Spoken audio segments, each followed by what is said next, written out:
अस्सलाम वालेकुम ma'am.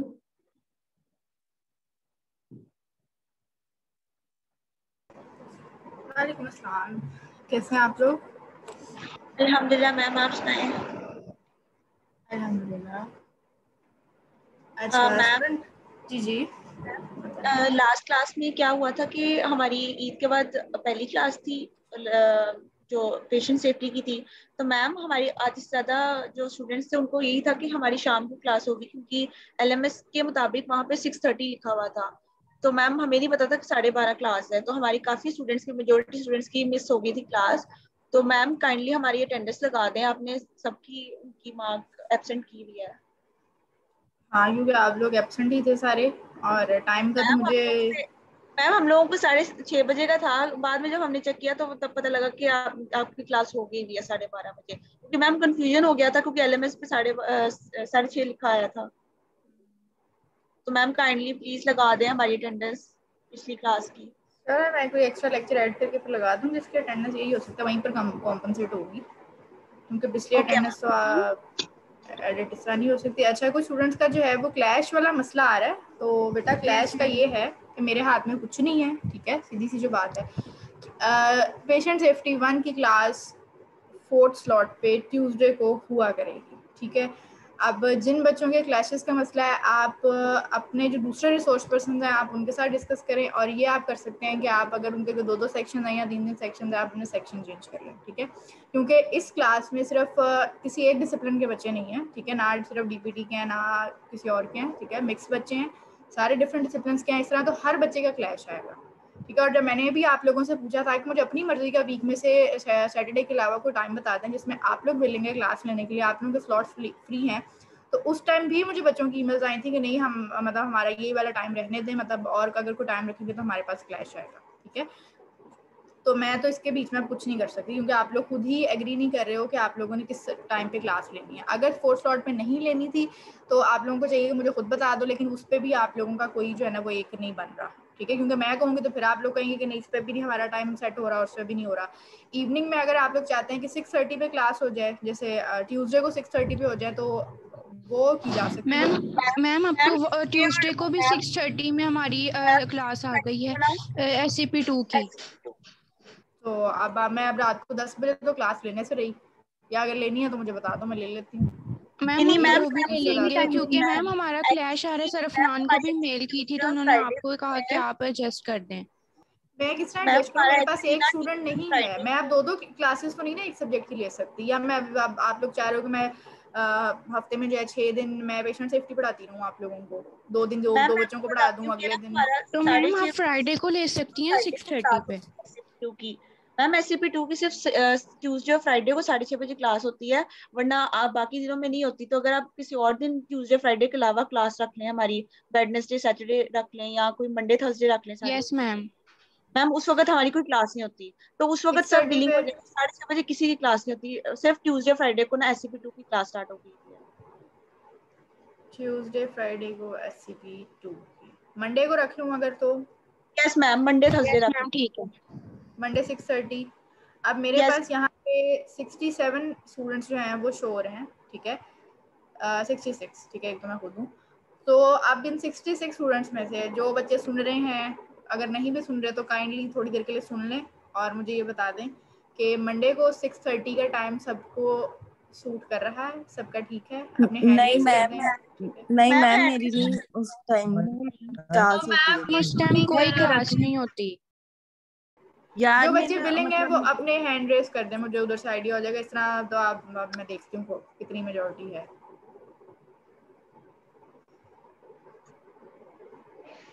Monday को 6:30 पर।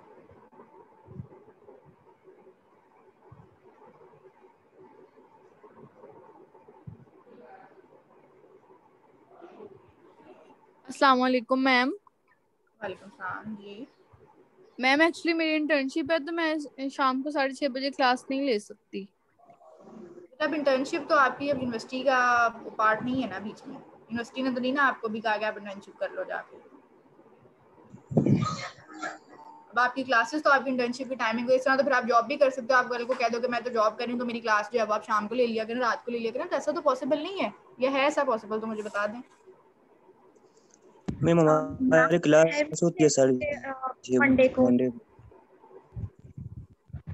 को 6:30 क्लास होती है। चलें जी, मंडे भी कैंसिल हो जी गया मैम। है, ट्यूसडे भी कैंसिल हो गया है, फ्राइडे भी कैंसिल हो गया है, ठीक है, और सैटरडे भी कैंसिल है, सैटरडे को मैं यहाँ क्लास पे नहीं ले सकती। मैम यहाँ पे जूनियर्स भी है ना हमारे जो SCP 1 पढ़ रहे हैं, तो SCP 1 की होगी मंडे थर्सडे, क्योंकि SCP 2 की क्लास तो सिर्फ ट्यूसडे फ्राइडे को होती है 6:30 बजे तक, फिर SCP 1 की बात कर रहे होंगे ये लोग। वही तो यहाँ मैम पे मंडे थर्सडे को 12:30 पे नहीं हम रख सकते अगर पॉसिबल है तो?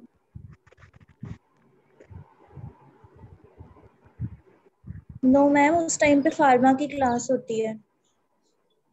मैम यही टाइमिंग बाकी सही डेज है। में, वीक डेज मैम में जो जो टाइमिंग है, वीक डेज में आपके 5 यानी 4 5 6 स्लॉट तक तो कोई चांस नहीं है मेरा ख्याल है किसी के पास भी, क्योंकि वीक डेज में मैं कोई भी टाइम दूंगी तो सबके को ना कोई लेक्चर्स होंगे, ठीक है।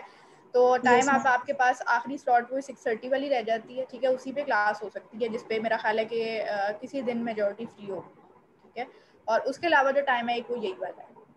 अब अपने यस हैंड जो मैम। आप लोगों ने रेस किया, मैं इनको आप लोग वापस कर लें डाउन, और इसमें से आप देख लें कि अब मेरे पास इस टाइम यानी अगर 78 स्टूडेंट्स हो गए थे और उसमें से सिर्फ 24 बच्चों ने अपने जो है वो हैंड रेस किया हुआ था, तब 24 बच्चों की क्लास जो है वो मैं आप एक टाइम पे ले लूँ, बाकी सबकी एक टाइम पे लूँ, इस तरह करूँ मैं अब, या मैं क्या करूँ? मैम जो ये टाइम है यही टाइम ठीक है। मैम मैं आपको बताती हूँ, आपको जो सूट लगता है ना मैम टाइम, वो आप आई करें। डोंट नो हर कि वक्त मैम इनको क्यों देखिए, अगर मैंने प्रॉब्लम आप लोगों को बताया है कि मुझे सैटरडे के अलावा, सैटरडे के दिन के अलावा, ठीक है, सैटरडे में मेरा ऑफ होता है, मैं सैटरडे को क्लास नहीं लूँगी, संडे को क्लास नहीं लूँगी, ठीक है। मंडे से लेकर थर्सडे तक, फ्राइडे तक आप लोग मुझे 6:30 वाली स्लॉट में बता सकते हैं, क्योंकि 6:30 के मैम अलावा वेडनेसडे को कर लें।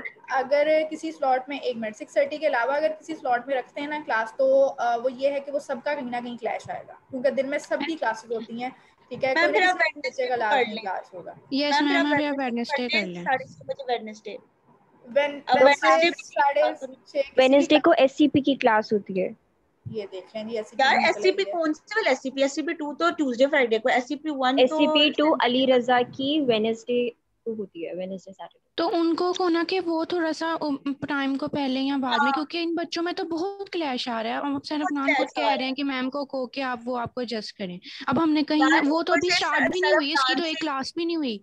सर अफनान से बात हुई थी, सर अफनान कह रहे हैं कि अगर किसी का क्लैश आता है तो वो किसी एक टीचर से बोल के तो अपना टाइम एडजस्ट करवाए। तो आप लोग बोल लो, इधर इधर तो देखो ना, जूनियर्स भी है, यहाँ पे तो सीनियर्स भी हमारी है, थर्ड सारे मिल। क्लास आ गई हुई है, उसकी तो अभी तक स्टार्ट ही नहीं हुई एसएपी, वो तो सर कर सकते हैं जस्ट। हाँ कर सकते हैं, और यहाँ पे तो मैम सारे इस मिक्स लड़के हैं, इस क्लास के अंदर बहुत ज्यादा डिफरेंट बैचेस के और डिफरेंट डिपार्टमेंट्स के बच्चे हैं, तो सबके लिए फिर मैनेज करना बहुत मुश्किल हो जाएगा। तो आई थिंक किसी जिस ग्रुप को बच्चों को प्रॉब्लम है, सब लोग वो उस पर्टिकुलर टीचर से बात कर ले, क्योंकि फिर सबके लिए इस तरह से प्रॉब्लम्स क्रिएट होती है। क्योंकि इस सब्जेक्ट के सब सेक्शंस की एक ही टाइमिंग है, तो हम किसी भी इस सेक्शन के किसी भी सब्जेक्ट के किसी भी सेक्शन में नहीं जा सकते, क्योंकि सबकी टाइमिंग एक जैसी है। हाँ यही मसला है ना मैम बच्चे ना वो हम को अपना जाके सेक्शन जाना, चेंज करवा जो लें। भी होगा ना क्लैश तो मैम आना ही आना है, ठीक है। आप आज पे करेंगे, वेडनेसडे का करेंगे, किसी को वेडनेसडे पे क्लैश आ जाएगा। अब जैसे चल रहा है मैम, चलने दे, अब एडजस्ट तो करना पड़ेगा ना। मैम हम कैसे अभी इतने सारे टाइमिंग में हम कैसे, अब इंग्लिश की हमारी क्लास चल रही है, आज हमारी उधर एब्सेंट लगेगी। आप अपनी इंग्लिश की टीचर से बात करके देखो, क्या पता वो मान जाए। मैम वो एक बिल्कुल ही अलग सब्जेक्ट है, वो मैम कहती हैं जो अब मैंने आपके इतने ज़्यादा लेक्चर्स पढ़ा लिए हैं, तो आप जिनके भी स्टार्टिंग है उनसे बात करो। अब जैसे मैम एससीपी है, वो तो अभी स्टार्ट ही नहीं हुई, वो तो कर सकती हैं जस्ट, मगर उनका हमारे आपके साथ क्लैश नहीं है। यार जब वो अब स्टार्ट जिनका होगी उसके एससीपी 10 का लग। क्लैश आ रहा है वो कर लें एडजस्ट, तो हमारा सबका एडजस्ट हो जाएगा काम। यार ऐसी एससीपी जहाँ का सर तक, अली रजा बात नहीं सुनते। एक मिनट पहले मेरी भी सुन लें। अली रजा बहुत अच्छे हैं, वो हम अभी पढ़ाते हैं, मगर वो कर लेंगे, उन्होंने तो आज सुबह भी बच्चों के साथ कुछ ना कुछ काम किया है इस तरह का। यस मैम, वो सुन लेंगे सर, सुन लेंगे हमारी, शायद वो देखिए मान जाए। अगर देखिए सारी सिचुएशन आप लोगों के सामने है, आप लोगों ने एक दूसरे के व्यूज भी सुन लिए हैं, ठीक है, ऐसे ही है ना कि भाई क्या करना चाहिए। मैंने आप लोगों को बता दिया कि मुझे कोई इशू नहीं है, मैं बाकी टाइम में इसलिए क्लास नहीं ले सकती क्योंकि मुझे इतना पता है कि अगर मैं सपोज मैं आप लोगों को ये कह देती हूँ कि चले हम वेडनेसडे को 12:30 क्लास ले लेते हैं, तो कल भी बच्चों के मसले आएंगे, ठीक है। तो वीकडेज में और दिन में तो मसले आएंगे, आखिरी स्लॉट एक बचती है आप लोगों के पास जिसमें अब आपकी एससीपी एडजस्ट हुई है, ठीक है। तो अब यही हो सकता है कि आप लोग अपने एससीपी वाले टीचर से बात कर लें कि वो आप लोगों को कहीं ना कहीं एडजस्ट कर लें, ठीक है। अपनी क्लास थोड़ी पहले ले लें, थोड़ी बाद में ले लें, जिस भी टाइम पे बोले उनको सूटेबल है मैम ग्रुप में वो ले लें। एक्सक्यूज मी मैम, मैम मैं आपसे पूछना चाह रही थी कि अगर हम 8 बजे क्लास रख लें तो शायद इनका क्लास रुक जाए, जिनका 6:30 बजे क्लास है, रात को 8 अगर बजे? पॉसिबल है। यस नहीं मैम, अगर बहुत लेट। पॉसिबल है। रात को यार 8 हमारे बजे थोड़ा सा तो नो होता है। मैम, रात को 8 बजे कौन क्लास लेगा? सारा दिन की क्लासेस होती हैं, कोई रात भी 8 नहीं बजे लेगा मैम। क्लास में। मैम हम तो ग्रुप में ना डिसाइड कर लेते हैं टाइमिंग जो है वो एक सब बच्चे जो है ग्रुप में एससीपी को कभी भी नहीं एडजस्ट होनी करके सवेरा, तो ग्रुप में फिर हम कभी भी नहीं आपको ग्रुप होनी में मेल मैम। बहुत कर बच्चे आपको हैं, जो ग्रुप में सुटेबल लगता डिसाइड है नहीं वो होना। कर लें। आप लोग मैम हो आपको जाए जो ग्रुप में। सुटेबल वैसे लगता है वो कर लें, क्योंकि ग्रुप में यहाँ पे सबने अपनी अपनी माननी है, किसी ने किसी की सुननी नहीं है, और किसी हाँ तरह जी, सारा अभी क्लैश भी आता है। यही होगा और आप लोगों के ग्रुप में भी यही होगा। आप लोग अभी ग्रुप में बच्चे कितने हो इस टाइम? अपने जो व्हाट्सएप वाला जो भी ग्रुप है आप लोगों को कितने स्टूडेंट्स हो उसमें टोटल? नंबर मैम ऑफ 100+ है। 100+ है। अच्छा, क्लास में तो खैर आज तक 100+ नहीं आए, मतलब मैक्सिमम 80s तक ही रहे हैं, ठीक है। तो मैम 139 है मैम, हाँ, 139 है ग्रुप में। मेरे पास LMS पे जो एनरोल है वो 140 समथिंग है, ठीक है। तो लेकिन क्लास में तो 100+ तो मेरा नहीं ख्याल कि कभी भी गए हैं, हमेशा 80 तक ही रहे हैं मैक्सिमम। अच्छा, दूसरी बात ये है कि SCPs का मतलब कि आपका मंडे से लेकर फ्राइडे तक जो है हर डे में जो है वो SCP है, ऐसे ही है 6:30 पे?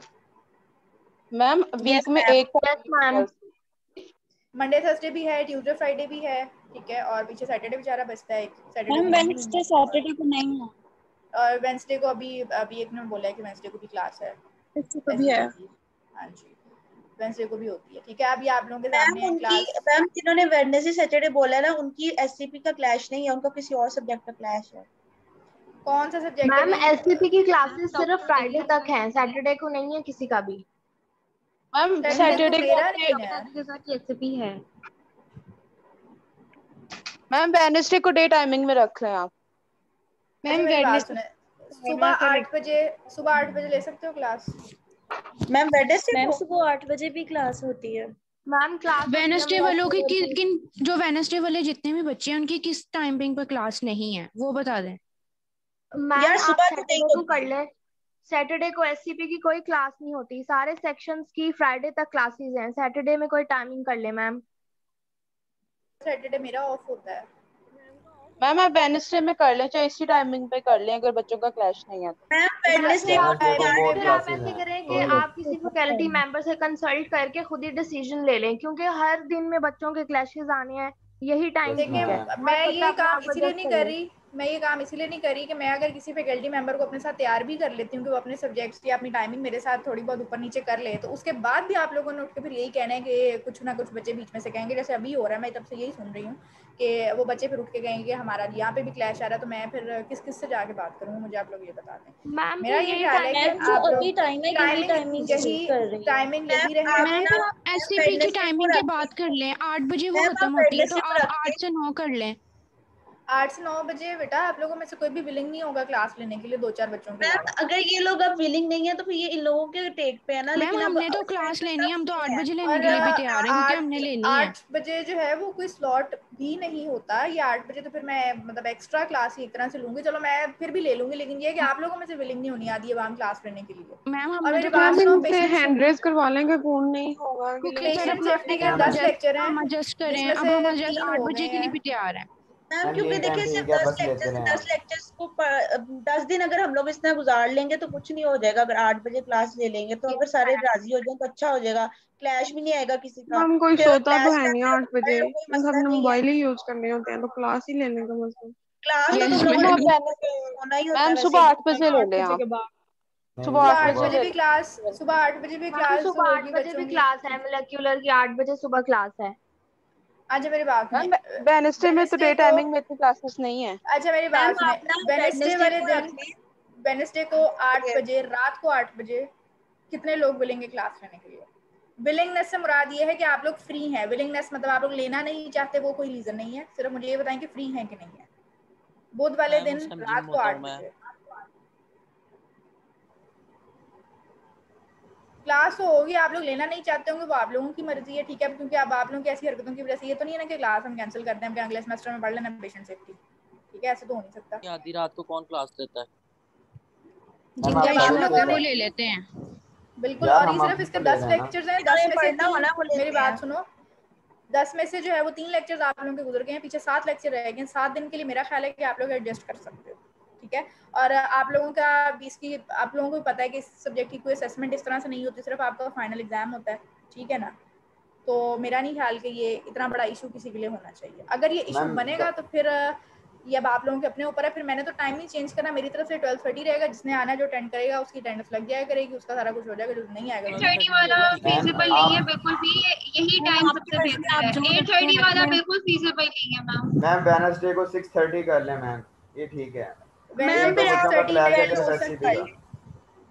यस मैम वेडनेसडे को कर लें, वेडनेसडे को 2 बजे कर लें मैम, वेडनेसडे को 2 बजे कर लें। यस मैम 2 बजे कर लें, कोई इशू नहीं तब भी। मैम उस वक्त क्लास नहीं होती, अगर किसी की होती है तो कोई एडजस्ट कर ले। फातिमा रेडियोलॉजी की क्लास होती है हमारी मैम 6:30 कर लें वेडनेसडे, ठीक है। एससीपी है, एससीपी 1 मैम आपसे मैं एक रिक्वेस्ट करती हूँ, आप सर अफनान से ये सारी डिस्कस कर लें और आप फिर खुद ही डिसाइड कर लें, क्योंकि हर एक का कोई ना कोई इशू होगा।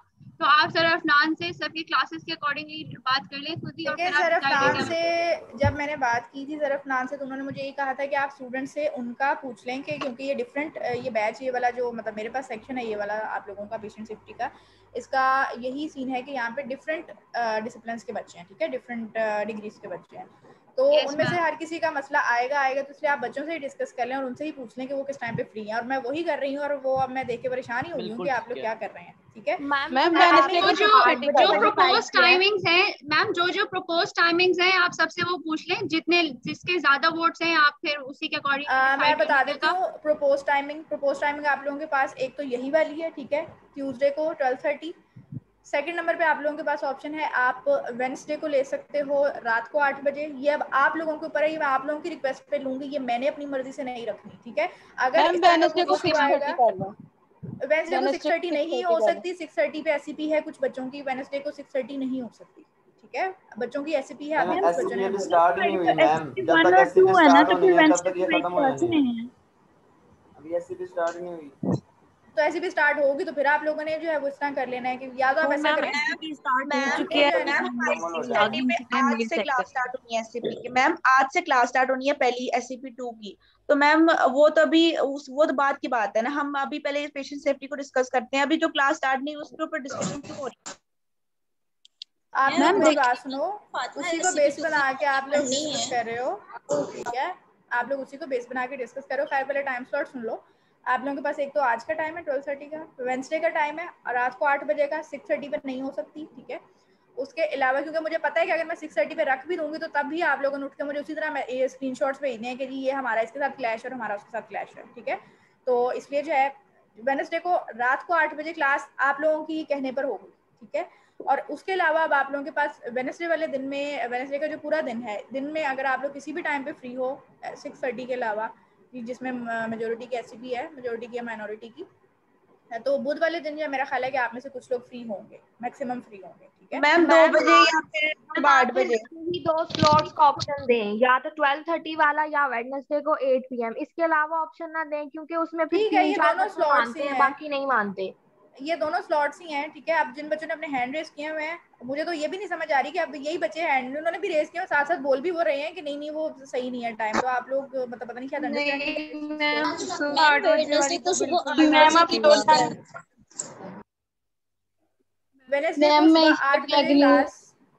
यस मैम, वेडनेसडे को सुबह 8 बजे।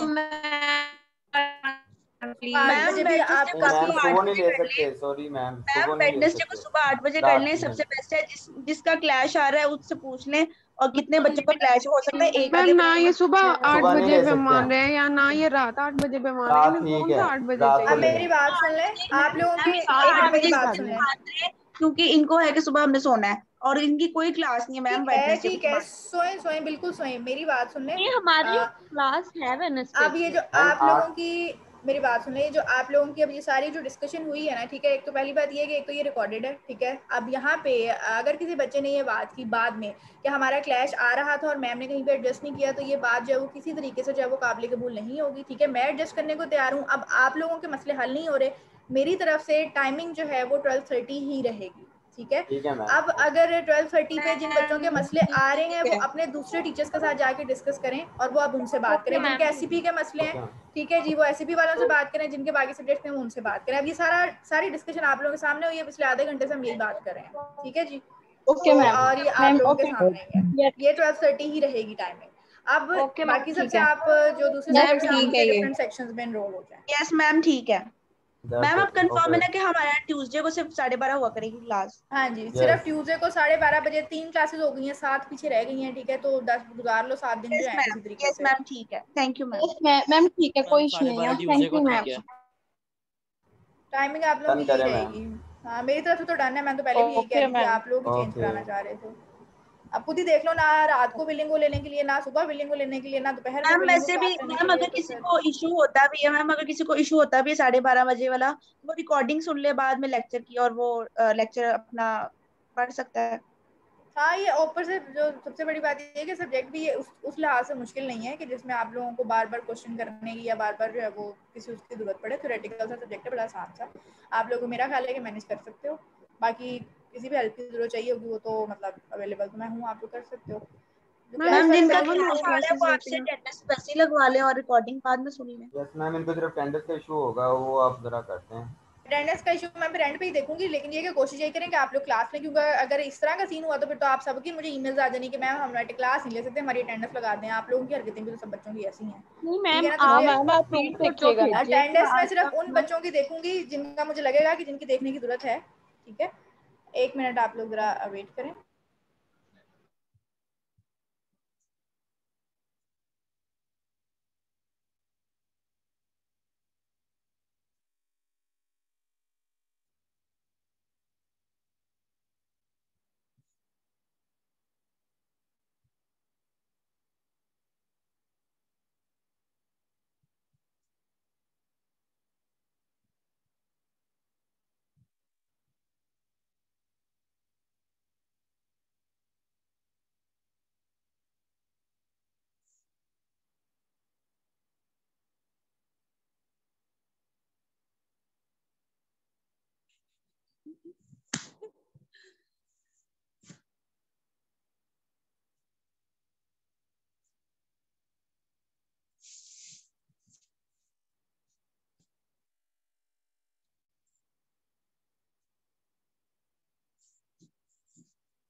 जी अच्छा, लेक्चर हम लोग आज का स्टार्ट करते हैं। आज का लेक्चर ले लें, हम लोग ऐसा करेंगे कि 3 लेक्चर्स हम लोगों के हो जाएंगे, ठीक है, आज वाले टॉपिक को मिला के। तो जो हम लोग का नेक्स्ट वीक है आप लोगों का, अच्छा हाँ एक और चीज़, जो बच्चे यहाँ पे इस टाइम हैं वो लोग सुन लें कि जो नेक्स्ट वीक है आप लोगों का, कमिंग वीक में एक मिनट,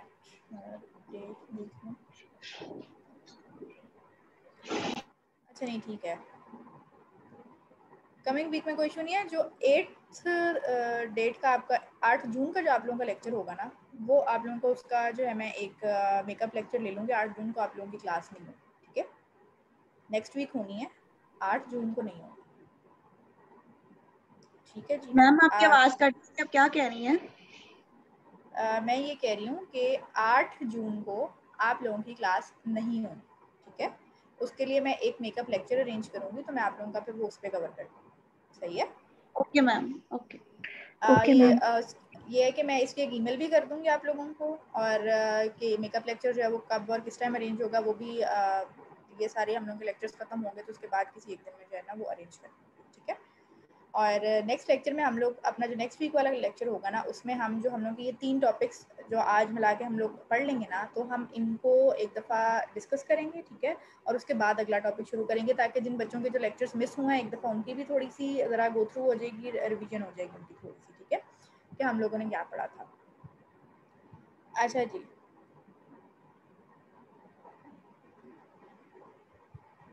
आज का जो हम लोगों का लेक्चर है वो है बेसिकली, जो हम लोग का टॉपिक है वो है understanding systems and the impact of complexity. सबको हल्की आ रही है?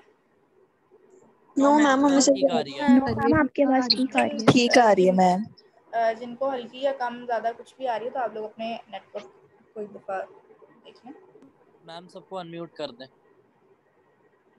ताकि वो बोलना शुरू कर दें। म्यूट कर दें पर नहीं, म्यूट तो चले आप लोग खुद ही अपने आप को कर लिया करें, बोलने पे पाबंदी नहीं है, बोल सकते हैं, लेकिन सुन भी लिया करें।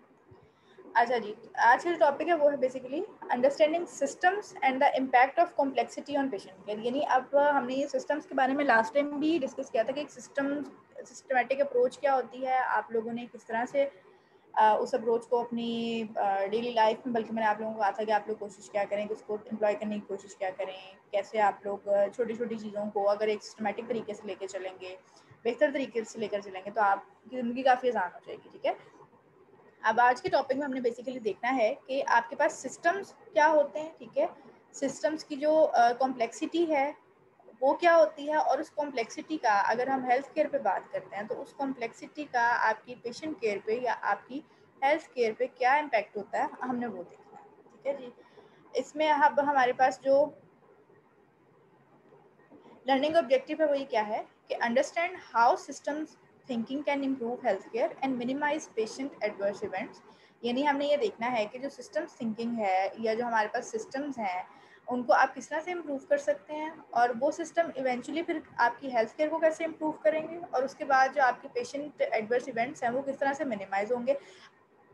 अब यही वाली चीज़ें जो है ये हम पिछले 2 लेक्चर्स में भी थोड़ी थोड़ी डिस्कस कर चुके हैं कि हमारा जो गोल है बेसिकली पेशेंट केयर पढ़ने का, पेशेंट सेफ्टी पढ़ने का, वो यही है कि हमने पेशेंट एडवर्स इफेक्ट्स जो हैं, जो इस तरह के कुछ भी हमारे इवेंट्स होते हैं उनको हमने मिनिमाइज करना है, ठीक है। अभी तक हमारा फिलहाल यही गोल चल रहा है। नॉलेज रिक्वायरमेंट इसमें क्या आप लोगों को क्या चीज़ें पता होनी चाहिए कि explain what is meant by the term system and complex system as they relate to health care. यानी जो आप लोगों को चीज़ें पता होनी चाहिए उसके हिसाब से वो ये है कि आपको सिस्टम की जो टर्म है उसके बारे में आइडिया होना चाहिए क्या है, कॉम्प्लेक्स सिस्टम जो है वो क्या होता है, ठीक है, और कॉम्प्लेक्स सिस्टम जब आप हेल्थ केयर से रिलेट करते हो तब आप किसको कहते हो। Explain why a systems approach to patient safety superior to the traditional approach, के आपके पास जो एक सिस्टमेटिक अप्रोच है पेशेंट सेफ्टी की वो किस तरह से सुपीरियर है आपकी जो ट्रेडिशनल अप्रोच थी पेशेंट्स को हैंडल करने की उससे, ठीक है जी। परफॉर्मेंस रिक्वायरमेंट है, आप लोगों से क्या एक्सपेक्ट किया जाता है कि describe the term high reliability organisation and the elements of a safe health care delivery system. यानी आप जो एक टर्म है हमारे पास हाई रिलायबिलिटी ऑर्गेनाइजेशन, यानी जिसको HRO कहते हैं, आप उसको डिस्क्राइब करना सीखें और ये बताएं कि the elements of a safe health care delivery system जो है वो क्या हो सकते हैं, ठीक है जी। अब अगर आप सिस्टम की बात करते हो तो एनी कलेक्शन ऑफ 2 और मोर इंटरेक्टिंग पार्ट्स, यानी आपके पास किसी भी चीज़ के 2 या 2 से ज़्यादा इंटरेक्टिंग पार्ट्स होंगे तो आपके पास एक सिस्टम बना देंगे, ठीक है। या एक और डेफिनेशन है कि an interdependent group of items forming a unified whole, यानी आपके पास इस तरह के ग्रुप्स हैं जो कि इंटरडिपेंडेंट हैं, ठीक है, एक दूसरे के ऊपर डिपेंडेंट हैं और वो आपके पास इकट्ठे होकर एक काम कर रहे हैं और वो इस तरह से आपके पास एक सिस्टम बना रहे हैं, ठीक है। अब जैसे अगर आप सपोज करो आप अपनी यूनिवर्सिटी की एग्जांपल ले लेते हो, यूएमटी की एग्जांपल ले लेते हो, तो यहाँ पे बेतहाशा डिपार्टमेंट्स हैं, ठीक है। अब ये सारे डिपार्टमेंट्स हैं जो कि जिसमें आप लोगों का एग्जामिनेशन डिपार्टमेंट है, आप लोगों का एचआर डिपार्टमेंट है, आप लोगों का अगर आप ये फैकल्टी वाली सारी डिपार्टमेंट जो डिफरेंट स्कूल्स हैं वो अलहदा हैं, ठीक है। इसके अलावा जो आपकी यूनिवर्सिटी का एक सिस्टम मेंटेन कर रहे हैं डिपार्टमेंट्स, ठीक है, उसमें से आपका जो कैंपस मैनेजमेंट का डिपार्टमेंट है, डिफरेंट बेतहाशा आप लोगों के डिपार्टमेंट्स हैं, ठीक है। तो ये सारे डिपार्टमेंट्स इकट्ठे होकर एक सिस्टम चला रहे हैं, ठीक है। तो इसी तरीके से हेल्थ केयर सिस्टम भी आप लोगों का चलता है। तो इससे हमें क्या चीज़ मिली है कि an interdependent group of items, ठीक है, जो एक दूसरे के ऊपर डिपेंडेंट है, इस तरह के group of items forming a unified whole, यानी कि वो आपके पास एक कंप्लीट जो है वो होल बना रहे हैं, यानी आपके पास होल से मुराद यानी सिस्टम बना रहे हैं, ठीक है। तो ये अब आपके पास एक सिस्टम की डेफिनेशन होगी कि सिस्टम बेसिकली किन चीज़ों से मिलकर बनता है। अब हम बात करते हैं कि कॉम्प्लेक्स सिस्टम जो है वो क्या चीज़ होती है। Complex system is a system composed of many components which may interact with each other and together produce results not obtainable by the elements alone. Complex system का मतलब ये है कि आपके पास ऐसा system which is compose of many component, जिसमें बेतहाशा components हैं जो एक दूसरे के साथ भी इंटरेक्ट कर सकते हैं और इस तरह के रिजल्ट्स प्रोड्यूस करेंगे कि अगर वो इंडिपेंडेंटली वो काम करेंगे तो उस तरह के रिजल्ट्स उनको नहीं मिलेंगे, यानी उनको एक दूसरे के साथ इंटरेक्ट करके ही एक प्रॉपर निज़ाम चलाना पड़ेगा किसी चीज़ का और एक प्रॉपर सिस्टम चलाना पड़ेगा, ठीक है जी। उसके बाद अब आपके पास अगर हेल्थ केयर सिस्टम की बात करते हैं तो हेल्थ केयर सिस्टम आपका एक कॉम्प्लेक्स सिस्टम है, ठीक है जी। कॉम्प्लेक्स सिस्टम जो है ये किस तरह है इसको हम देखते हैं। कॉम्प्लेक्स सिस्टम, अब आपके पास हेल्थ केयर, अगर आप एक हॉस्पिटल की बात करते हो तो मुझे आप में से कोई बच्चा ये बता दे कि आपके एक हॉस्पिटल में कौन कौन से जो डिपार्टमेंट्स हैं वो काम कर रहे होते हैं, ठीक है। डॉक्टर्स, नर्सेज वगैरह तो होती हैं, इसके अलावा एक हॉस्पिटल को मेंटेन करने के लिए आप लोगों के ख्याल में कौन कौन से डिपार्टमेंट्स होते हैं जो उसको चला रहे होते हैं। जैसे अभी हमने मैनेजमेंट होती है उनकी, हाँ बिल्कुल, आईटी डिपार्टमेंट भी होता है, अथॉरिटी होती है, अथॉरिटेटिव स्टाफ होता है सारा, सही है, ठीक है। और इसके अलावा जो आप लोगों का इवन अगर आपका जेनिटोरियल स्टाफ है आपका वो भी होता है, ठीक है जी, वो भी आपके सिस्टम का पार्ट है। फिर आपका जो बाकी जो यानी ये तो सारे वो हो गए कि जिन्होंने एक सिस्टम को मेंटेन करना है, ठीक है। उसमें आप लोगों का एडमिनिस्ट्रेशन आ जाती है, मैनेजमेंट आ जाती है, ठीक है। आप लोगों को वो जो बोर्ड ऑफ गवर्नर्स और इस तरह की जो चीज़ें होती हैं सिस्टम में वो भी आ जाते हैं, ठीक है। ब्यूरोक्रेट्स भी आ जाते हैं बीच में, यानी अगर ऊपर से देखें तो सिस्टम एक किसी भी स्पेशली जो हेल्थ केयर सिस्टम है वो बड़ा ही कॉम्प्लेक्स है, ठीक है। यानी उसमें हर बंदे की, हर डिपार्टमेंट की अपनी सिग्निफिकेंस है और इस तरह से उसने काम करना है। उसके बाद ये तो अगर हम डिपार्टमेंटल वाइज स्टार्ट करें तो वो तो सबकी अपनी अपनी सिग्निफिकेंस है। इसके अलावा अगर हम यहाँ पे बात करें कि अगर सिर्फ आप इन्हीं लोगों को ले लें जिसमें आपके डॉक्टर्स हैं, फिजिशियंस हैं, सीनियर फिजिशियंस हो गए हैं, उसके बाद आपके सर्जन्स हैं, फिर आपके डॉक्टर्स हैं, क्लिनिशियंस हैं, आपके टेक्नोलॉजिस्ट हैं, आपकी नर्सेज हैं, नर्सेज के बाद जो आप लोगों के वार्ड बॉयज़ हैं, यानी जो आप लोगों का सिर्फ एक क्या कहते हैं एक हॉस्पिटल के कमरे का भी जो स्टाफ है ना वो भी आपके पास एक कॉम्प्लेक्स सिस्टम बना रहा है, ठीक है जी। और यही चीज़ें जब आप एक बड़े लेवल पे लेके जाते हो, यानी आप पूरे एक हॉस्पिटल को देख रहे हो कि हॉस्पिटल कहाँ से चल रहा है और किस तरह से चल रहा है, तो वो भी एक कॉम्प्लेक्स सिस्टम है आपके पास के इन सारे कंपोनेंट्स जो हैं वो इंटरडिपेंडेंट है, अकेले काम नहीं कर सकते, एक दूसरे के साथ काम करेंगे, एक दूसरे के साथ इंटरेक्ट करके काम करेंगे तो फिर ही इनका गुजारा होगा। कॉम्प्लेक्सिटी अगर इंक्रीज होगी तो आपके पास जो है क्या होगा कि कुछ भी गलत होने के चांसेस उतने ज़्यादा बढ़ जाएंगे, ठीक है जी। जो चीज़ जितनी कॉम्प्लेक्स होगी वो उतना ही आपको तंग करेगी, जितने ज़्यादा लोग इन्वॉल्व होंगे, जितना बड़ा डिपार्टमेंट होगा, जितने बड़े आपके पास जो क्या कहते हैं गलती करने के चांसेस भी उतने ज़्यादा आप लोगों के पास होंगे, ठीक है। अच्छा जी, अब आपके पास 2 स्कूल ऑफ थॉट है regarding iatrogenic injury. Iatrogenic injury क्या होती है, आइट्रोजेनिक वर्ड का क्या मतलब है? मैम जिसका कोई रीजन ही ना पता हो। नहीं, अननोन कॉज नहीं होता। आइट्रोजेनिक जो है ये बेसिकली वर्ड आपका यूज होता है किसी भी इस तरह की चीज़ के लिए कि जो या इस तरह का आपका इफेक्ट, कोई भी हार्मफुल इफेक्ट, कोई भी इंजरी जो आपकी मेडिकल रीजंस की वजह से या किसी ना किसी मेडिकल प्रोसीजर की वजह से कॉज हो, ठीक है। आयाट्रोजेनिक जो वर्ड है उसका ये मतलब है, ये बेसिकली इसकी जो एग्जैक्ट डेफिनेशन है वो भी इसके कुछ इसी तरह की है कि आपकी मेडिकल प्रोसीजर की वजह से, मेडिकल मिस्टेक की वजह से, ठीक है, या मेडिकल ट्रीटमेंट की वजह से, किसी ड्रग की वजह से, किसी भी वजह से अगर कोई इंजरी हो रही है, ठीक है, तो वो मेडिकल रीजंस की वजह से होगी, ठीक है। आयाट्रोजेनिक जो वर्ड है उसका आपके पास जो लिटरल मीनिंग है वो ये है। और जो आप लोग बात कर रहे थे, अभी एक दो बच्चों ने बोला कि जिसकी अननोन कॉज होती है, तो बेटा वो जो वर्ड होता है वो इडियोपैथिक होता है, ठीक है। इडियोपैथिक जो वर्ड है उसका मतलब ये होता है कि इसकी कोई नोन कॉज नहीं है, अननोन है, या मतलब हमें नहीं पता कि उसकी क्या कॉज है। आयाट्रोजेनिक जो वर्ड है इसका मतलब ये है कि इस कोई भी इस तरह का प्रॉब्लम के अलावा वैसे भी कोई भी ऐसा रिजल्ट, कोई भी ऐसा इफेक्ट जो आपके मेडिकल रीजंस की वजह से आए, जिसमें मेडिकल रीजन में आपकी ट्रीटमेंट भी आ सकता है, सर्जिकल ट्रीटमेंट भी आ सकता है, मेडिकल यानी ड्रग के थ्रू ट्रीटमेंट भी आ सकता है, कोई भी ऐसा ट्रीटमेंट, उसकी वजह से जो भी इफेक्ट कॉज होगा वो आपका आयाट्रोजेनिक होगा, ठीक है। और यहाँ पे अगर आयाट्रोजेनिक इंजरी की बात हो रही है तो इसका मतलब कि ऐसी इंजरी या ऐसा एक्सीडेंट जो आपका मेडिकल रीजंस की वजह से हो रहा है। अब इसमें आप वो ले सकते हो कि पेशेंट को अगर कैनुला इंसर्ट किया तो वहाँ पे उसको जो है इन्फेक्शन हो गई, या कोई भी किसी तरह का आपको इन्फेक्शन कह रही हूँ, सॉरी, रिएक्शन हो गया, ठीक है। तो इस तरह की जो इंजरी आपके पास आएगी वो आयाट्रोजेनिक इंजरी होगी, ठीक है, यानी मेडिकल रीजन की वजह से उसको कोई ना कोई प्रॉब्लम हुई है। अच्छा, अब आयाट्रोजेनिक इंजरी को देखने के लिए अब आपके पास 2 स्कूल्स ऑफ थॉट हैं, ठीक है जी। अब उसमें से पहला स्कूल ऑफ थॉट क्या है कि ट्रेडिशनल या पर्सन अप्रोच है, और दूसरा आपके पास क्या है कि सिस्टम अप्रोच, ठीक है जी। कि आप ट्रेडिशनल अप्रोच में या पर्सन अप्रोच में क्या चीज़ आती है, इसमें आपका एक पुराना कल्चर आता था, ठीक है। पुराना कल्चर था उसमें एक आपका ब्लेमिंग वाला कल्चर आता था। उसमें ये होता था कि अगर किसी बंदे से कोई गलती हो गई है तो पहले आप उसको डांटो, ठीक है, आप उसको कहोगे तुमसे काम क्यों नहीं ठीक हुआ, तुम कोशिश करो ताकि तुमसे काम ठीक हो जाए, उसको इस तरह आप कह सकते हो, ठीक है। या फिर ओल्ड कल्चर में ब्लेमिंग आती थी कि अगर किसी बंदे से काम नहीं हुई, अगर एक हम बात करते हैं, अगर आपके पास एक सर्जिकल रूम है, ऑपरेशन थिएटर है, वहाँ पे अगर किसी से कोई गलती हो गई है तो वो एक दूसरे के ऊपर डालना शुरू कर दें कि अगर जो सर्जन होगा, जो बड़ा सर्जन होगा, वो तो कभी भी अपने ऊपर नहीं लेगा, वो कहेगा छोटे की गलती है, छोटा जो है वो अपने से नीचे वाले पर डालेगा कि उसकी गलती है, ठीक है। तो ये आपकी ट्रेडिशनल अप्रोच थी जो पहले इस्तेमाल होती रही थी, ये किसी भी तरह के इस तरह के जो इफेक्ट्स हैं उनको एड्रेस करने के लिए, ठीक है। और जस्ट ट्राई हार्डर, यानी वो आप ये अगले बंदे को ये कहते हैं कि तुम्हारी गलती है, अब तुम इसको ठीक करो, कोशिश करो, सीखो, इसको खुद ही सही करो, ठीक है, इस तरह की बात होती है। ये ट्राई हार्डर वाली चीज़ वैसी होगी कि जैसे कोई बंदा जो है वो अगर ऑलरेडी डिप्रेशन में होता, आप उसको आगे से ऐसी क्या कहते हैं उसको, अपनी ऐसी एडवाइसेस दो कि नहीं यार तुम परेशान ना हो या कुछ नहीं, सब ठीक हो जाएगा, तो ये वो वाली एडवाइसेस देने वाली बात हो जाती है कि जस्ट ट्राई हार्डर, ठीक है, हालांकि ऐसा नहीं होता।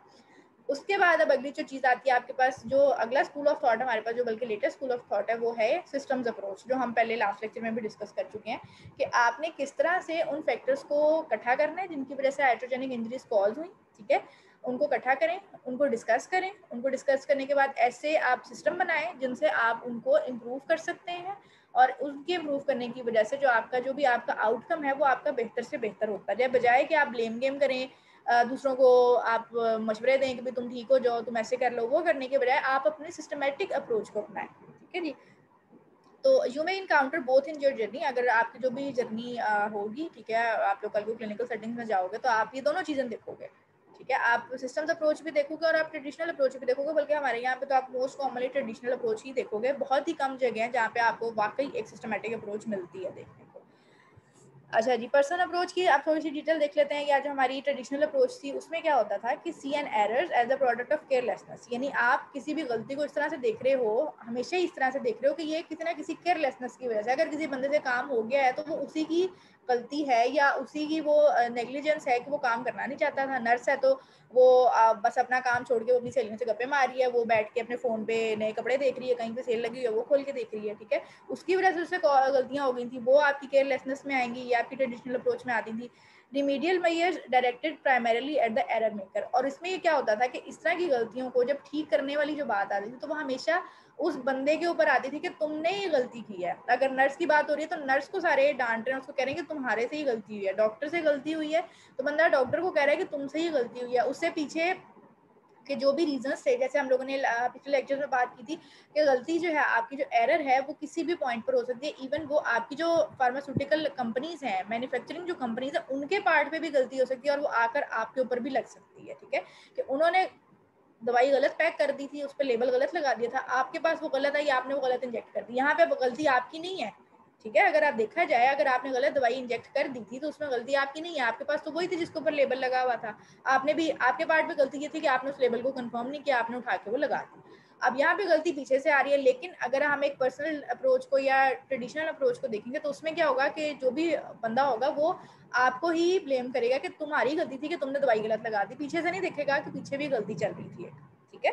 तो इस तरह की जो सिनेरियो, जिस तरह की सिचुएशन है वो आपकी पर्सनल अप्रोच में आती है या आपकी ट्रेडिशनल अप्रोच में आती है कि जो भी रिमीडियल मेजर्स है they are directed primarily at the error maker. उसके बाद फिर उनको ठीक करने के लिए भी जो मेजर्स लिए जाते थे वो भी हमेशा जिस बंदे ने गलती किया उसके ऊपर ही लिए जाते थे।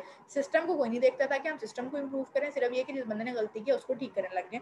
उसकी नेमिंग है, ब्लेमिंग है, शेमिंग है, रिट्रेनिंग है, ठीक है। उसको दोबारा ट्रेन करना शुरू कर देंगे, तुम्हें तो आता कुछ नहीं है, दोबारा ट्रेनिंग लो, ठीक है, ये काम कर दो, नेमिंग एंड शेमिंग वाला काम हो जाए, ब्लेमिंग वाला काम हो जाए। तो ये वाला जो सारा काम था ये आपकी ट्रेडिशनल अप्रोच में आता था।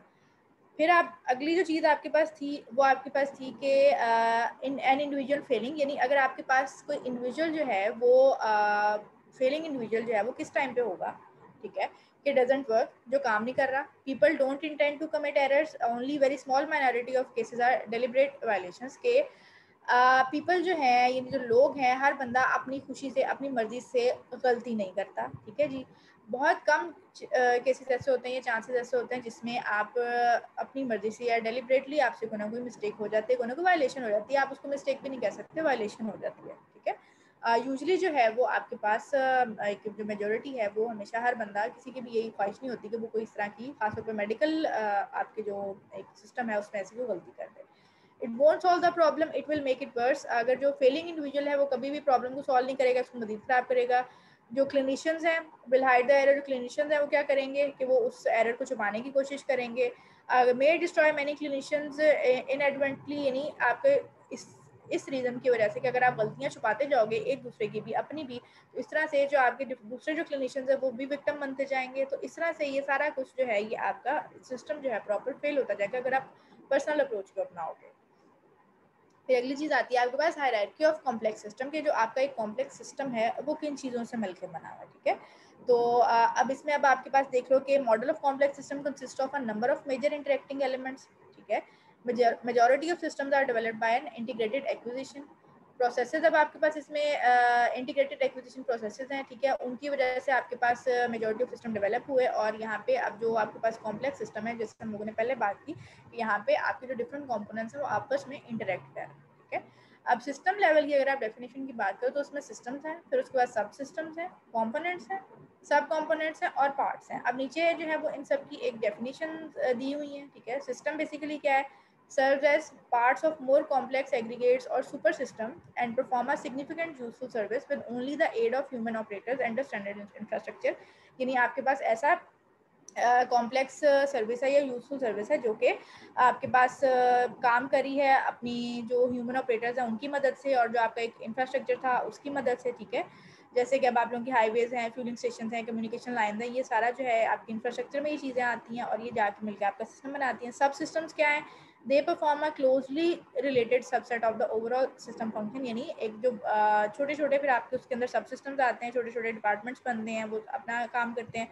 कंपोनेंट्स हैं refer to range of mostly lower level middle of a system level, ठीक है जी। कंपोनेंट्स बेसिकली अब आपके जो डिपार्टमेंट्स हैं उनके अंदर जो छोटे छोटे डिपार्टमेंट वाइज भी डिपार्टमेंटल डिवीजन भी होती है, ठीक है, कि इस डिपार्टमेंट में इतने लोगों का ये काम है, इन्होंने ये ड्यूटी परफॉर्म करनी है, इतने लोगों का ये काम है, इन्होंने ये ड्यूटी परफॉर्म करनी है।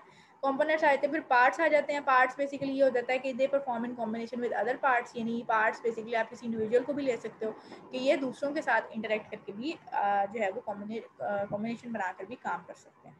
तो इस तरह से आपके पास ये एक हायरार्की बनती है कॉम्प्लेक्स सिस्टम की कि किस तरह से इसमें सिस्टम कंपोनेंट्स जो है वो आपस में इंटरेक्ट करते हैं।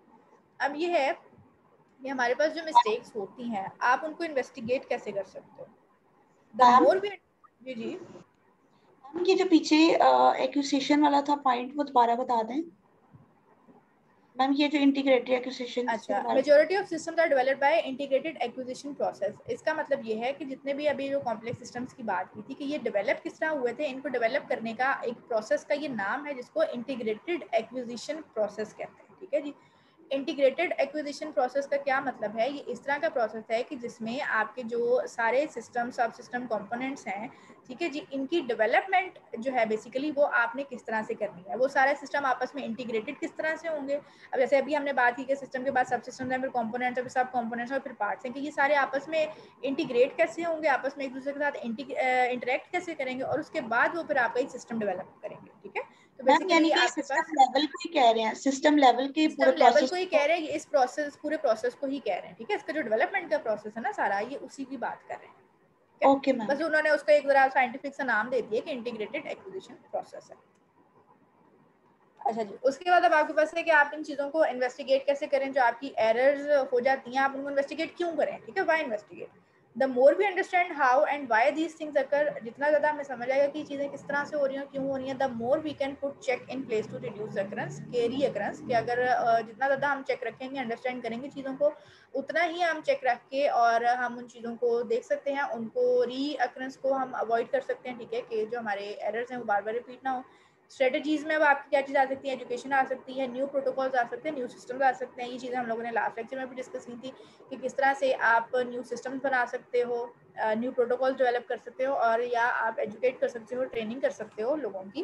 ठीक है, ताकि जो आपकी एरर के जो चांसेस हैं वो कम हो जाएं। Multiple factors usually involve in iatrogenic injury. Iatrogenic injury के बीच में जो कुछ फैक्टर्स इन्वॉल्व हैं उसमें आपके पेशेंट फैक्टर्स हैं और टेक्नोलॉजी या टूल फैक्टर्स हैं। पेशेंट फैक्टर्स में अब आपके पास क्या चीज़ें आएंगी कि लैंग्वेज बैरियर है, रॉन्ग मेडिकेशन है, unable to take blood sample from irritable child patient. ठीक है जी, प्रोवाइडर फैक्टर्स हैं, ओवरवर्क हुआ हुआ है या आपका जो प्रोवाइडर है वो इल है। ठीक है जी, टास्क फैक्टर्स आ जाते हैं कि आपके पास कोई सुपरवाइजर नहीं है, someone is not guiding you, relying on your own memory, यानी आप एक्सपीरियंस नहीं हो। ये काफ़ी सारे फैक्टर्स हैं बीच में आ जाते हैं। इसके अलावा एनवायरमेंटल फैक्टर्स हैं या ऑर्गेनाइजेशनल फैक्टर्स हैं। ठीक है जी, अब पेशेंट फैक्टर्स वाली चीज़ हम लोगों ने देख ली कि अगर किन रीजंस की वजह से आप गलती कर सकते हो इस तरह की कि आपके पेशेंट को कोई ना कोई आइट्रोजेनिक इंजरी हो जाए, यानी कोई ना कोई इंजरी जो है वो मेडिकल रीजंस की वजह से हो जाए। उसमें एक चीज़ आती है लैंग्वेज बैरियर। ठीक है, यानी आपको समझ नहीं आ रही, पेशेंट आपका पश्तो बोल रहा है, पंजाबी बोल रहा है, ना उसको आपकी समझ आ रही है ना आपको उसकी समझ आ रही है। ठीक है, रॉन्ग मेडिकेशन है, गलत मेडिकेशन हो गई है जी।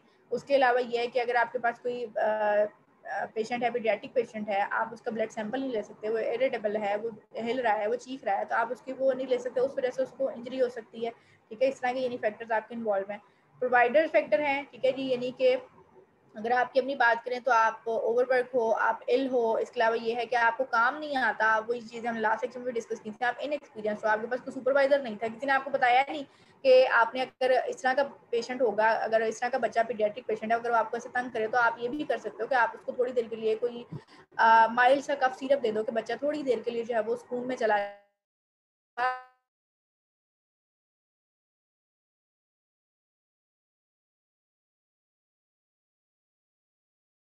नहीं हो। ये बात हम लोगों ने की थी लास्ट लेक्चर में कि अगर कि आपके पास जो है यानी आपके सिस्टम में यानी हमने ब्लड प्रेशर कफ की लास्ट में बात की थी, बीपी ऑपरेटर्स की, कि अगर आप एक वार्ड में हो और हर वार्ड में अगर 10 बेड लगे हुए हैं तो हर बेड का जो बीपी ऑपरेटर्स है वो डिफरेंट है। ठीक है, तो अगर आप एक के ऊपर ट्रेंड हो सकता है दूसरा से कॉम्प्लेक्स हो, तो आप उसके ऊपर आपको पेशेंट का बीपी लेना ना आए। ठीक है, तो यानी आप फेमिलियर नहीं हो किसी भी इक्विपमेंट के साथ।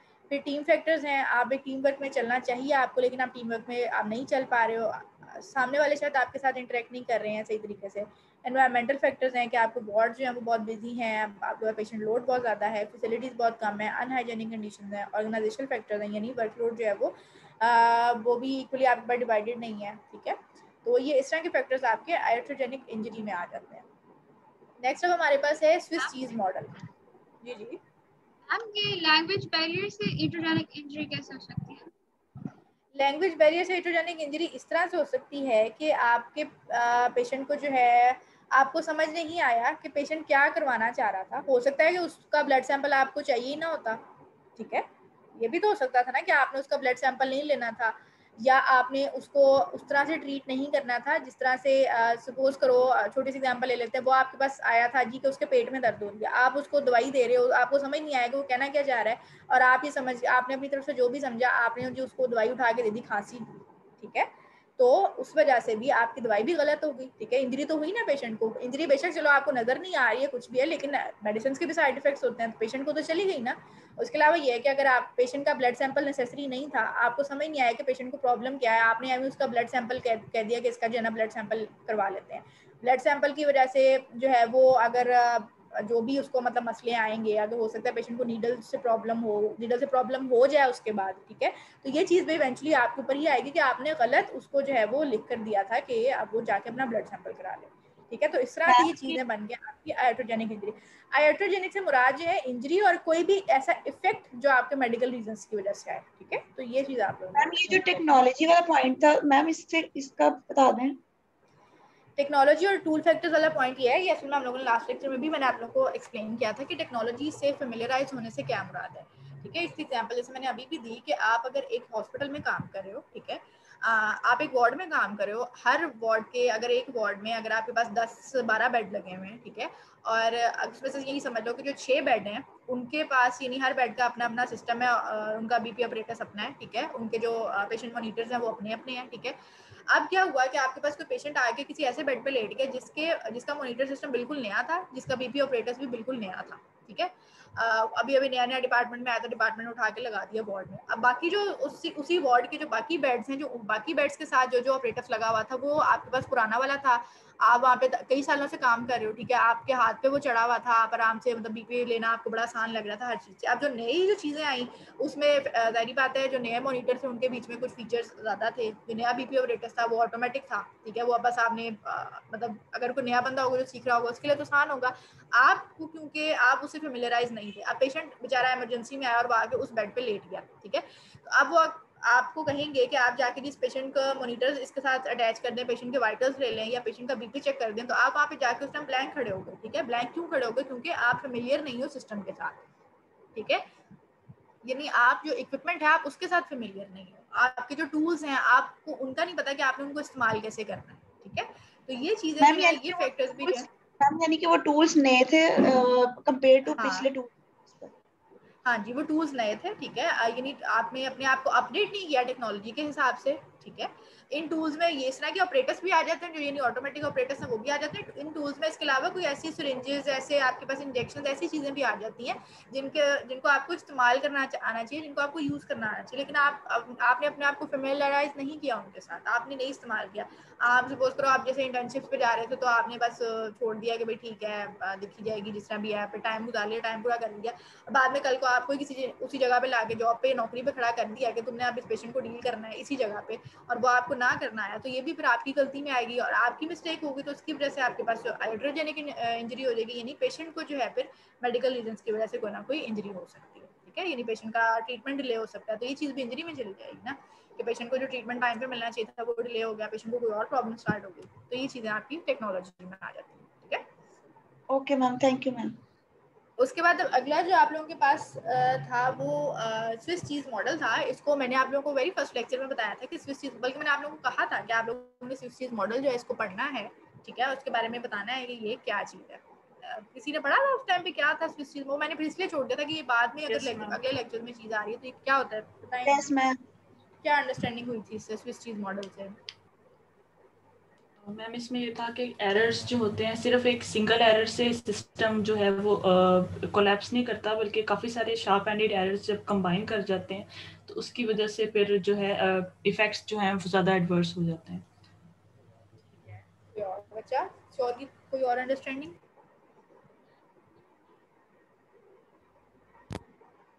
हमने ये पढ़ा था कि हमारे पास हॉस्पिटल में डिफरेंट डिफेंस की लेयर्स होती हैं, मतलब अगर हमारे पास डिफरेंट डिफेंस लेयर्स हैं उसमें हर एक की अलग अलग वीकनेसेस होती हैं। अगर हमारे पास किसी एक लेयर में कोई वीकनेस है भी तो मतलब उससे इतना इफेक्ट नहीं पड़ेगा किसी भी मतलब पेशेंट पे, कोई इतना ज़्यादा मतलब नेगेटिव इफेक्ट नहीं पड़ेगा जब तक हमारे पास सारी लेयर्स मतलब वर्टिकली उसमें से पास ना करें। मतलब अगर हर लेयर में कहीं ना कहीं पे कोई ऐसी वीकनेस आ रही है तो मतलब एक की जगह पे जाकर मतलब वो कोई भी मतलब प्रॉब्लम कॉज करेगी, तो उसकी वजह से हमारे पास कोई भी इंजरी कॉज होगी। अगर किसी एक डिफेंस में कोई वीकनेस है उसकी वजह से हमारे पास फौरन से इंजरी कॉज नहीं हो सकती। ठीक है, अच्छा जी, इसका जो अभी आप लोगों ने बताया वो बिल्कुल सही था, काफी हद तक सही था, ठीक है। ये अब आपके पास रीजन स्विस चीज मॉडल है। रीजन जो था जेम्स रीजन उस बंदे का नाम था जिसने अपना ये मॉडल प्रपोज किया था, ठीक है। इसमें उसने ये बात की थी यही वाली जो आप लोगों ने मुझे बताई भी कि आप उसने बेसिकली कहा था कि कोई भी सिस्टम, अगर चलो हम हेल्थ केयर सिस्टम की बात कर लेते हैं कि कोई भी जो आपके पास सिस्टम है, ठीक है, वो आपके पास एक ये समझ लो कि जैसे चीज़ के स्लाइसेस हैं, ठीक है, स्विस चीज़ के स्लाइसेस हैं, इनके बीच में होल्स होते हैं, इस तरह का चीज़। वो आप लोगों ने अगर इसी तरह देखना हो, वो आप टॉम एंड जेरी वगैरह में देखा होगा, ठीक है। तो इस तरह की जो स्विस चीज़ आपके पास है, ठीक है, उसमें अब आपके पास क्या है, डिफरेंट तरह के होल्स हैं। अब यही होल्स जो है ये बेसिकली आपका जो सिस्टम है उसके अंदर की होल्स हैं, उसके अंदर के फ्लॉज हैं, ठीक है, उसके अंदर के मिसहैप्स हैं सारे, ये सारा कुछ है ये आपके सिस्टम का है, ठीक है। अब आपके पास क्या है, एक सिस्टम के अंदर अब ये डिफरेंट, जो पूरा आपका जो स्लाइस है वो आपके पास बेसिकली समझ लो कि बैरियर्स हैं, ठीक है। अगर यहाँ पे आप देखो तो आपको ये नजर आ रहा होगा कि यहाँ पे उन्होंने इसको डिफरेंट जो स्लाइसेस, 4 स्लाइसेस लगे हुए, तो चारों को लेवल ऑफ डिफेंस का है, ठीक है। ये जो स्लाइसेस हैं बेसिकली ये आपके लेवल ऑफ डिफेंस है, और इनके बीच में जो होल्स हैं बेसिकली वो आपके सिस्टम के दरमियान में जो गलतियां हैं, जो आपके मिसहैप्स हैं, जो भी होल्स हैं वो हैं, ठीक है। तो वही बात है कि अगर जब ये सारे अलाइन हो जाएंगे तो आपके पास जो है ये होल्स एक दूसरे के साथ अलाइन हो जाएंगे, तो वहाँ पे आपके पास जो है कोई ना कोई गलती आप लोगों से होगी, एक्टिव एरर्स आप लोगों से होंगी, ठीक है। और जब ये आपका जो लेवल ऑफ डिफेंस यानी फेल हो जाएगा, यानी सारी जो आपके होल्स हैं, सारे मिसहैप्स हैं, जब वो कंबाइन हो जाएंगे उस टाइम पे आपके पास कोई ना कोई पेशेंट सेफ्टी से रिलेटेड कोई ना कोई जो नेगेटिव किस्म का इंसिडेंट है या नेगेटिव किस्म का जो आपका एक्सपीरियंस है वो होगा, ठीक है। अगर आपका लेवल ऑफ डिफेंस ठीक है, आपके डिफरेंट होल्स जो हैं वो एक दूसरे के साथ अलाइन नहीं कर रहे, ठीक है, किसी जगह पे गलती होने वाली थी, यहीं पे उसने यहाँ पे गलती होने वाली थी, यहीं पे आपका जो स्लाइस चीज था आपका होल उसने यानी कवर कर लिया, ठीक है, गलती एक लेवल ऑफ डिफेंस ने ही कवर कर ली, एरर को उसने वहीं पर रोक लिया, वहां से बात आगे नहीं गई। चलो वहां से आगे चलेगी, सेकंड लेवल ऑफ डिफेंस पे आ गई, सेकंड पे आई है, तो यहाँ पे अब आपके पास जो है वो आपका जो समझो जो आपकी चीज थी, ठीक है, इसने कोशिश पूरी की आपके बैरियर ने कि उस गलती को रोक सके, लेकिन क्या हुआ कि वो नहीं रोक सका, आपका जो मिस्टेक थी वो यहाँ से अब अगले लेवल पे चलेगी, अगला डिफेंस सिस्टम भी फेल हो गया, फिर अगले लेवल पे चलेगी, फिर अगला डिफेंस सिस्टम भी फेल हो गया, तो फिर आपके पास क्या है, इवेंचुअली आपके पास कोई ना कोई ऐसा इंसिडेंट कॉज हो गया, ठीक है। तो ये जो आपके बैरियर्स हैं बेसिकली ये आपके जो है वो जो होल्स हैं आपके बैरियर्स के बीच में, ये आपकी सारी समझो कि अनइंटेंडेड वीकनेसेस हैं, ठीक है, वीकनेस है आपकी किसी भी सिस्टम की, और ये कांस्टेंट भी हैं, इनकंसिस्टेंट भी हैं, ठीक है। अगर ये आपके पास कंसिस्टेंट होंगी तो आपके पास जो है वो पेशेंट सेफ्टी के उसके खिलाफ जाने के या उसके जो आपके पास मिसहैप्स हैं, जो भी आपके पास गलतियां हैं, एरर्स हैं, वो होने के चांसेस बहुत बढ़ जाएंगे, ठीक है। अगर ये इनकंसिस्टेंट होंगी तब ठीक है, तब यानी आप चीज़ों को कुछ ना कुछ हद तक कवर कर सकते हो, आपके जो लेवल ऑफ डिफेंस है, ठीक है, वो उनको किसी ना किसी हद तक जो है वो रोक सकते हैं, ठीक है। अब लेटेंट कंडीशन था यानी कि poor design, procedures, management decision, यानी ये सारी जो चीज़ें हैं बेसिकली जहाँ पे लेटेंट कंडीशन में लिखा हुआ है कि ये बेसिकली वो कंडीशन है जो आपके कोई ना कोई आपके जो एरर्स हैं उनको करवाने की कैपेबिलिटी रखती हैं, ठीक है। ये पुअर डिजाइन है, प्रोसीजर्स है, पुअर प्रोसीजर्स है, पुअर मैनेजमेंट है या पुअर डिसीजन है, ठीक है। तो बेसिकली जो है ये मॉडल बनाया गया था एक पूरे हेल्थ केयर सिस्टम की तरफ तवज्जो दिलाने के लिए, मतलब ये इस मॉडल ने इस चीज़ को जो इंडिविजुअल अप्रोच थी, जो पर्सन अप्रोच या जो ट्रेडिशनल अप्रोच थी उसको ख़त्म किया कि अब हमने पर्सन के ऊपर नहीं रहना, पर्सन बेचारा क्या क्या करेगा, अब आपका सिस्टम है बेसिकली आपने उसको इम्प्रूव करना, और सिस्टम आपका कैसे काम करे, सिस्टम का जो मॉडल बेसिकली बनाया गया वो उसको स्विस चीज मॉडल के साथ जो उसको कंपेयर किया गया कि इस तरह एक सिस्टम होता है, इसमें गलतियां भी होती हैं, इसमें लेवल ऑफ डिफेंसेस भी होते हैं, इसमें आपके पास जो है वो आपके वीकनेसेस भी होती हैं, तो आप उन वीकनेसेस को किस तरह से आप ओवरकम करने की कैपेबिलिटी रख सकते हो, ठीक है जी।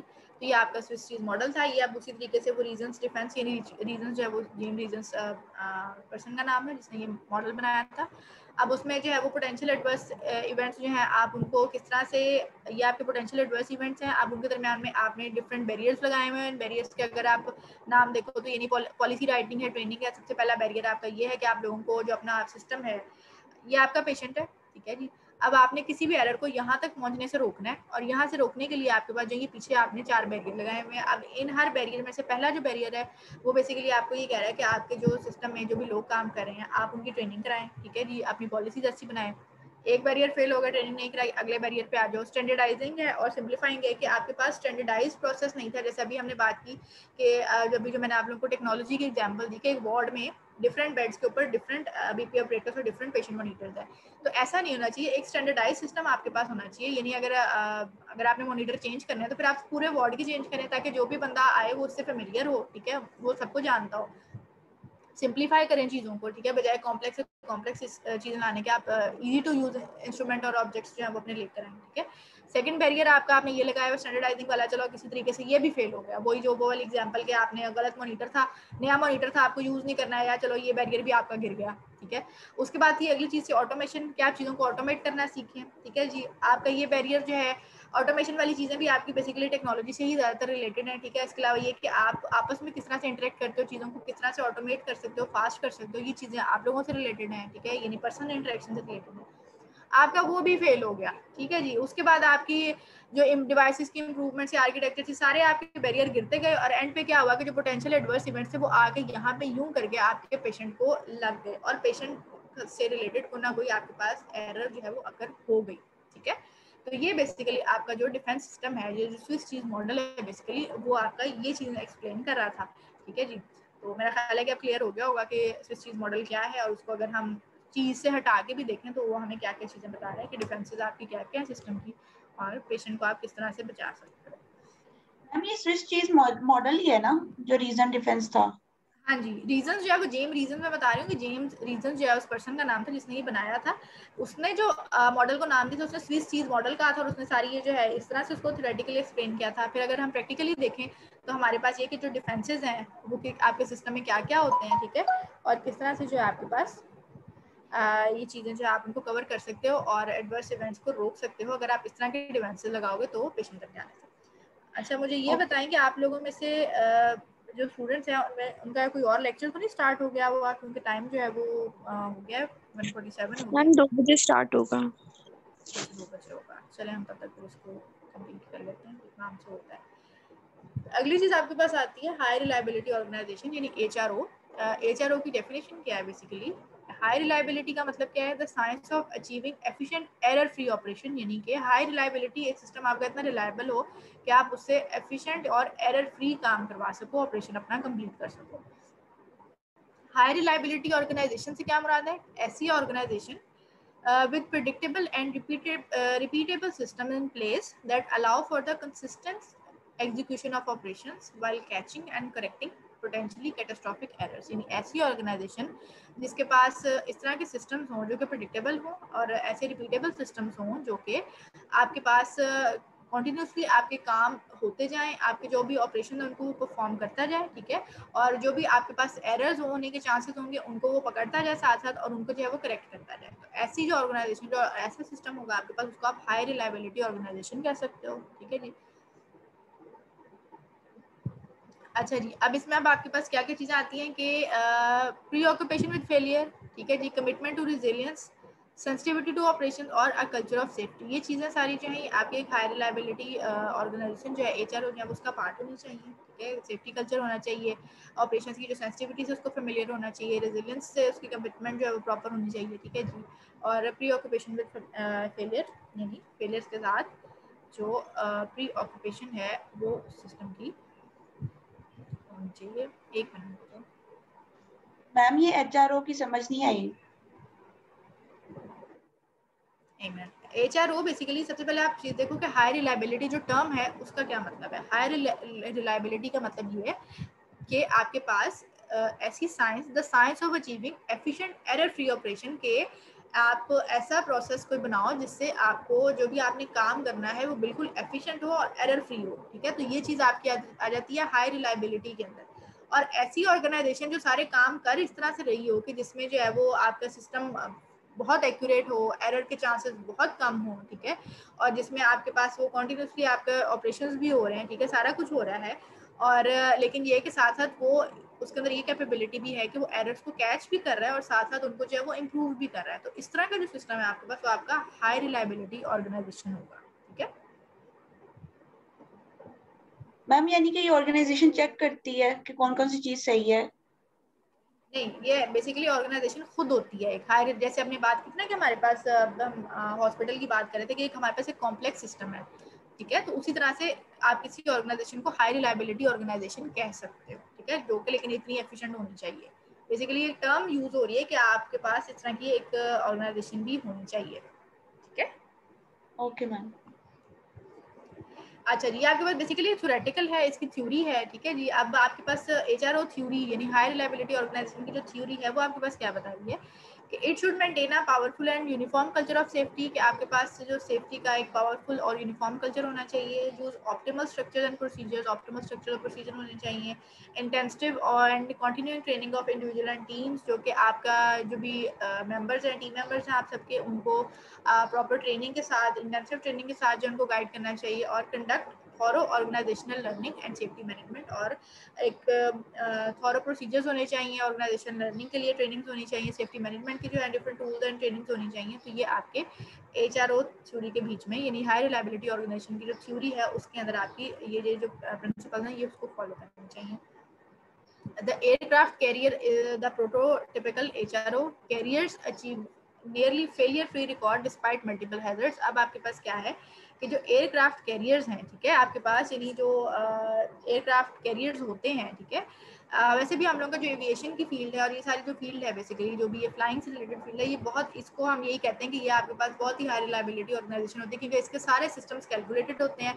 आप लोगों को अगर थोड़ा बहुत भी इंटरेस्ट हो इन चीज़ों में तो आप लोगों ने शायद देखा भी हो कि किस तरह से इनके जो सिस्टम्स हैं वो कितने ज़्यादा एक दूसरे के साथ लिंक्ड होते हैं। आप ये जो कंट्रोल टावर्स एक दूसरे के साथ किस तरह से एक कनेक्शन में होते हैं हर टाइम में, ठीक है, कि इस जगह से ये वाला जहाज गुजरा, उस जगह से वो गुजरा, आपने यहाँ से, मतलब हर चीज़ इनकी ऑर्गेनाइज होती है, विद सेकेंड्स विद टाइम्स इनकी हर चीज़ ऑर्गेनाइज होती है, ठीक है।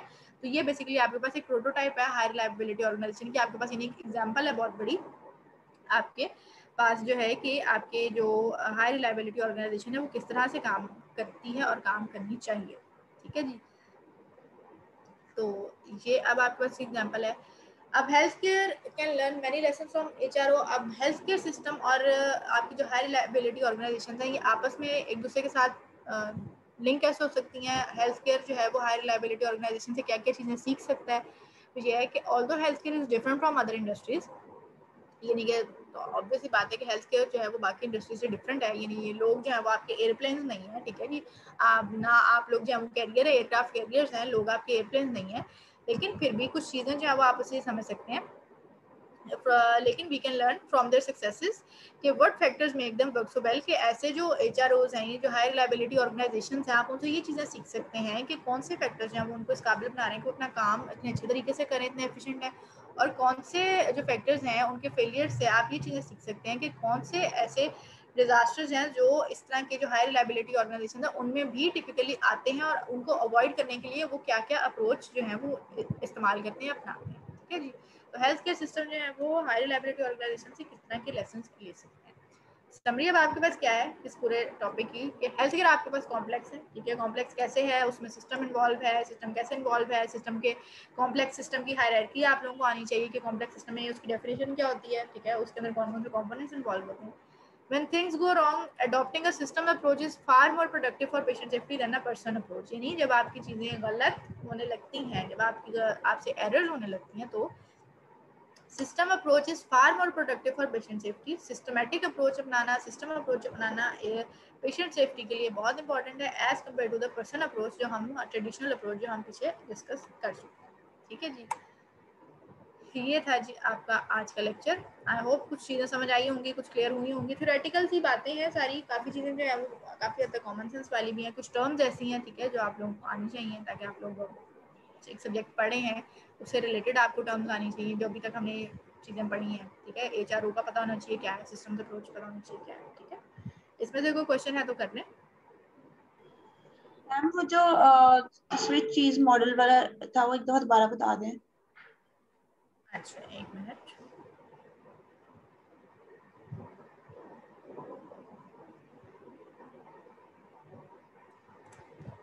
स्विस चीज मॉडल हमारे पास कहाँ गया है।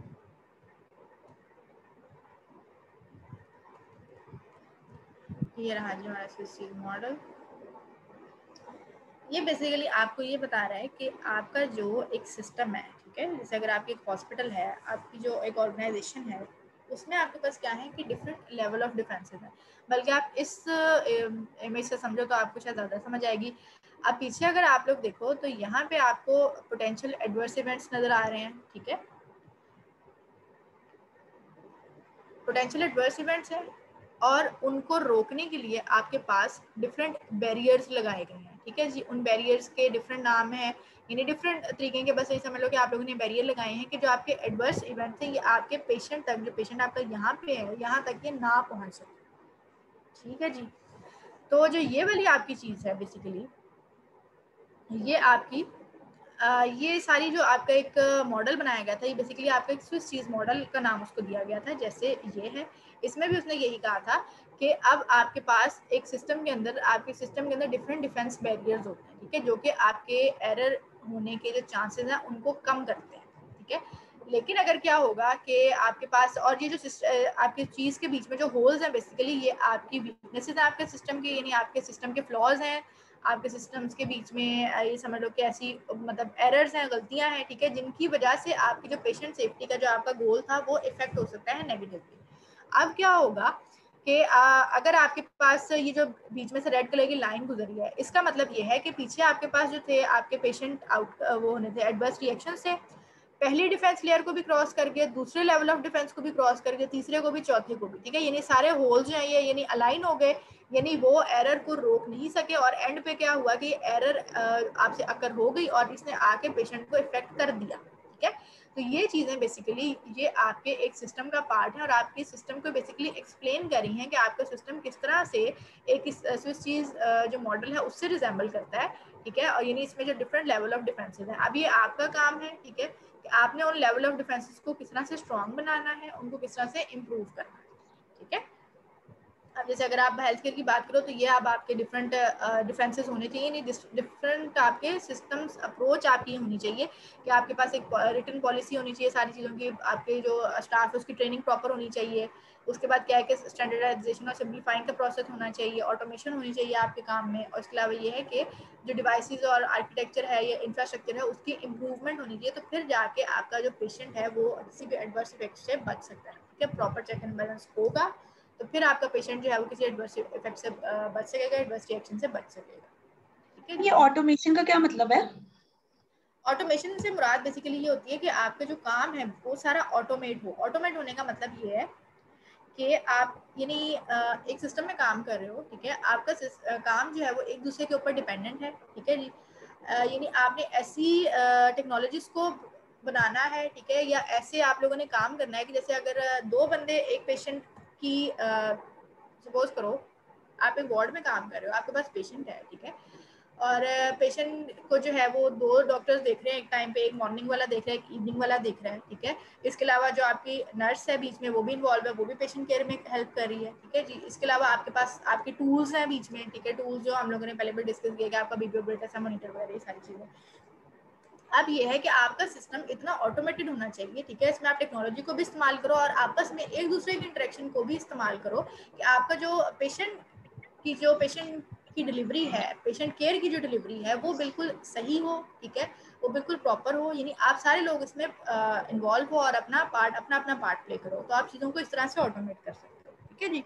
तो इसमें यानी आपकी एफिशिएंसी भी बढ़ जाएगी, एक तरह से आप एक दूसरे के ऊपर रिलायबिलिटी भी बढ़ जाएगी, ठीक है जी। तो इस तरह से काम करके आप अपना जो सारा इस तरह का प्रोसेस है उसको इम्प्रूव कर सकते हो। ऑटोमेशन आपकी अपने पर्सन रिलेटेड भी है और ये आपकी टेक्नोलॉजी रिलेटेड भी है, ठीक है। Okay ma'am. चलें जी, कोई और क्वेश्चन इसमें है?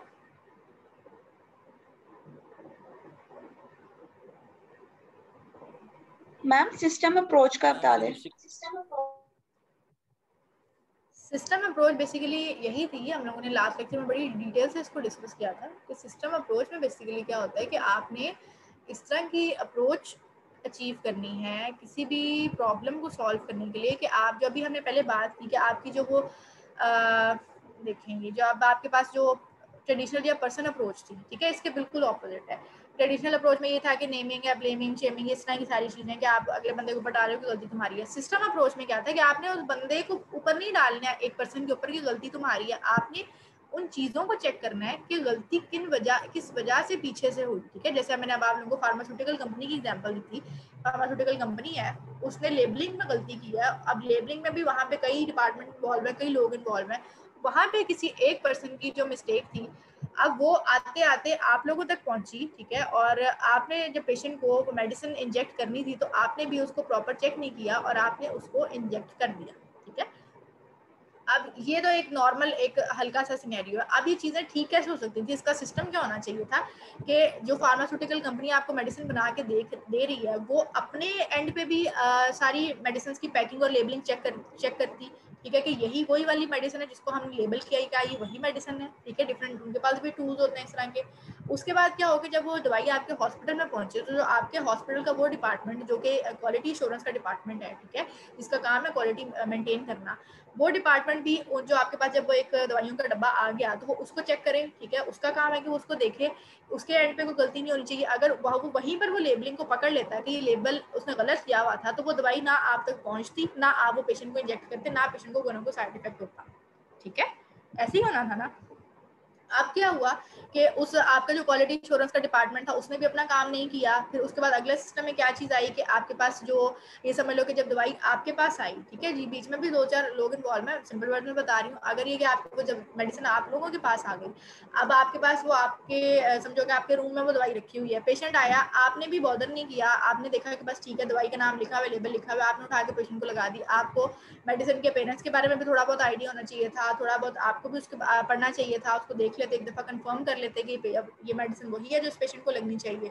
तो इस तरह से जो है ये चीज़ें, यानी अगर आप सिस्टमेटिक अप्रोच अपनाओ, यानी बीच में डिफरेंट सिस्टम्स वर्किंग सिस्टम यानी एफिशिएंट सिस्टम हो, यानी जो मैंने बात की कि ये चेक जो है ये आपका अगर वहीं पर हो जाता आपके फार्मास्यूटिकल लेवल पर ही, उसी कंपनी के लेवल पर ही, तो ये बात आप तक ना पहुंचती, ठीक है। तो ये आपको इस तरह का सिस्टम डेवलप करना है कि वहाँ पर भी चेक हो, फिर आपके हॉस्पिटल में भी चेक हो, फिर आप खुद भी उसको चेक करो, आप तक पहुँचते भी उसकी चेकिंग हो, उसके बाद वो कोई मेडिसिन जो है वो पेशेंट को इंजेक्ट हो। तो ये वाली जो अप्रोच है बेसिकली, इसकी जो डिजाइनिंग है सारी, ये काम कैसे कैसे होना चाहिए, ये काम आपका सिस्टम्स अप्रोच में आता है, ठीक है। ये आपने एक सिस्टम डेवलप करना है, आपने एक रूल बना लेना है। ये समझ लो कि आपका जैसे अगर आप लोग अब एडमिशन लेने भी आते हो या आप लोग कोई भी अपना काम करो तो उसके भी सेट रूल्स हैं कि आप पहले यहाँ जाओ, यहाँ से ये चीज़ें लो, ये फॉर्म लो, फिर इसको सबमिट करो, फिर उसको दो, फिर उसको दो, इस तरह करके। ये नहीं वो रूल्स आपको होने चाहिए। वैसे तो नहीं है कि बस आप आगे क्लास में बैठ जाओ और आप लोग मैं तो यहाँ पे एनरोल होगा, मैं तो पढ़ना है, ऐसा तो नहीं होता। ये अपने पार्ट पे जो है चेक करे। हाँ, हर कोई अपने पार्ट पे सिस्टम अप्रोच जो है, बेसिकली अप्रोच से मुराद ये है कि आप डेवलप करना किसी भी चीज़ को, ठीक है, कि यानी आप ऐसी थिंकिंग अपने लाओ के चीज़ों को ठीक करने के बारे में सोचो कि अच्छा अगर यहाँ पे ये फ्लॉ आ रहा है, यहाँ पे अगर ये प्रॉब्लम आ रही है तो इसको हम ठीक कैसे कर सकते हैं, ठीक है, हम इसको यानी सेट कैसे कर सकते हैं, हम यानी ये पेशेंट को प्रॉब्लम ना हो तो हम इस चीज़ को सेट कैसे कर सकते हैं। ये बेसिकली आपकी अप्रोच होगी, आपकी थिंकिंग होगी। और फिर इस तरह के सिस्टम जो है वो डेवलप करना, वो भी यानी आपकी एक ऑर्गेनाइजेशन का काम है। और ये इंडिविजुअल लेवल पे नहीं होती। सिस्टमेटिक अप्रोच जो है, ये सिस्टम अप्रोच जो है, ये इंडिविजुअल लेवल पे नहीं होती। ये हमेशा इसी अप्रोच को एम्प्लॉय करने के लिए जो है आपके डिपार्टमेंट्स बनाए जाते हैं, ठीक है।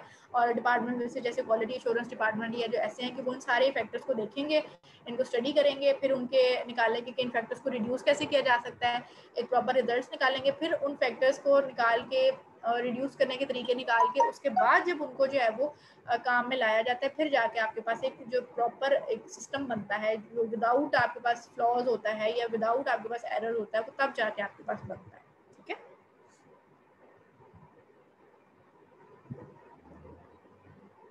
चलें जी, कोई और क्वेश्चन इससे रिलेटेड?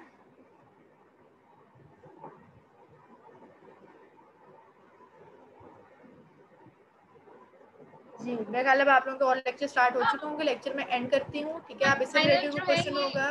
जी जी, हमारे फाइनल जो है मैम वो जून के एंड में होगा इसका। हाँ, जब आपके बाकी सब्जेक्ट्स का फाइनल होंगे उसके साथ ही इनका भी होगा, जो भी डेट है मेरा ख्याल है जून का एंड ही है शायद। मैम हमारा असेसमेंट प्लान शेयर कर दें।